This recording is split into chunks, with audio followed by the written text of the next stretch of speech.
define in your words what the word toughness means in basketball players and what you're looking for? Probably 50-50 balls, but it's also a mental thing. When it's late, 4 minutes, 5 minutes to go in a game, you know you're tough enough that I'm not turning it over because I'm tough enough to know I'm making easy plays. Turnovers lead to easy baskets down the other end. We gave 21 points up last game from turnovers. Can't win a game that way. The other thing becomes it's a 50-50 ball, and I'm fighting for my life. I figure out a way to go get those balls. Now, you may not get all of them, but you can't give them all of them. The toughness late in the game, mentally, the toughness physically, that's what I'm talking about. What is the main culprit of those turnovers when you look at Casual play. I showed them all 17. We went through all 17. Was it necessary? Aggressive turnovers don't lead to baskets down the other end. The casual turnover, you're just dribbling across and you lose it? What happened? Did he grab you? Nah, I just kind of got away from me. Excuse me? I mean, that's the casual, the look away pass to a wing when you didn't have to. What's the hardest play I can make? When the guy's open right there, throw it. We saw it. I mean, this is all stuff that when you're coaching young kids that you have to go through and you got to reinforce. And, you know, we went back to some of our older defensive drills just to get them in a different mindset. But, you know, Georgia's good. I mean, I just watched their game with Texas, and they had Texas A&M beat. The Alabama game was a little bit of an anomaly for them, but, you know, they're a good team. We don't play, you get beat again. And so I think we'll be ready to play. It'll, you know, how the game plays out, I don't know. We'll have to see. how good are Frazier and Maton as an inside-outside? Yeah, they're one scoring 20 a game, the other 17, and Maton has hurt us over the years simply by being physical. So it's a tough matchup for us. Ron, you said the lack of toughness was curable. For a lot of us, lack of toughness may not necessarily be curable. How do you fix it, especially from the mental standpoint? Well, part of it is toughness is mental too. Your approach to how you're doing this.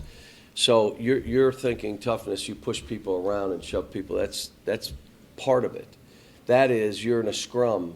Did you dive on the floor? Why wouldn't you dive? You know, my elbow hurts and I didn't feel like.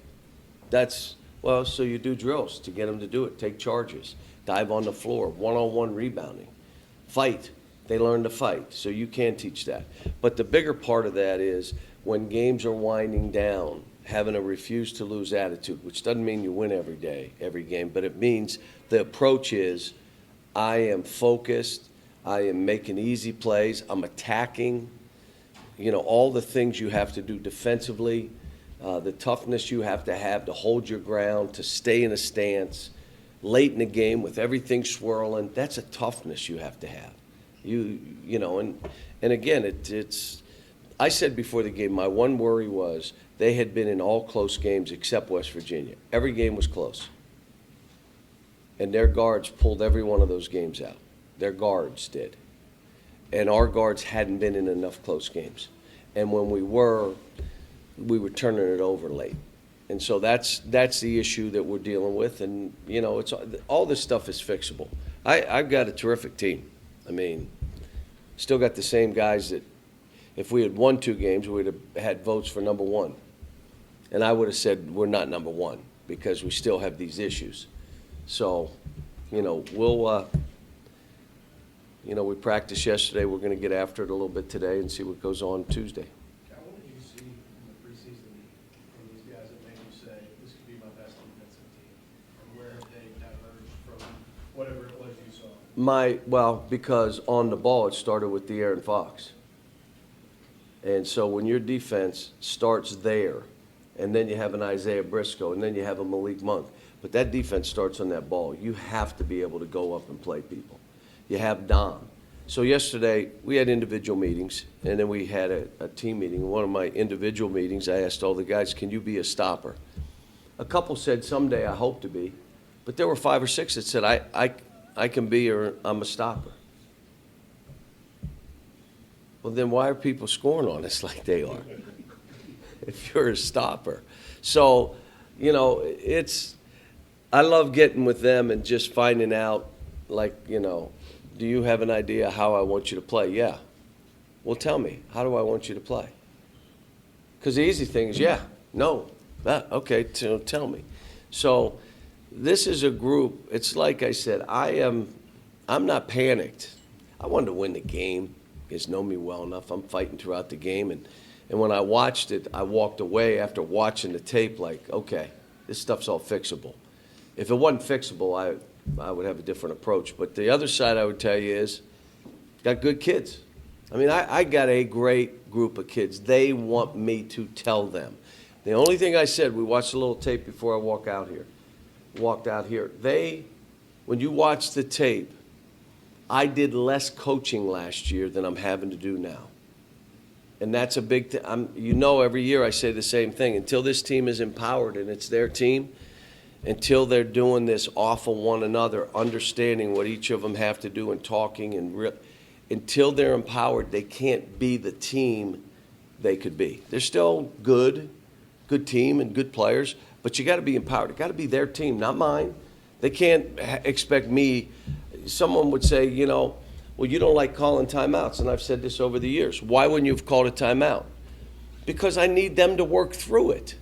I want to call a timeout every time there's trouble. Work through it. I'm not out there, you're out there. So that this is all, you know, it's kind of what we buy into every year. Some of your And better defensive teams have had a really good shot blocker to kind of erase some of those mistakes defensively. Does that kind of put more pressure on this team since you don't necessarily have that guy? well, we're playing a smaller team, and we really should be a better shot blocking team than we are.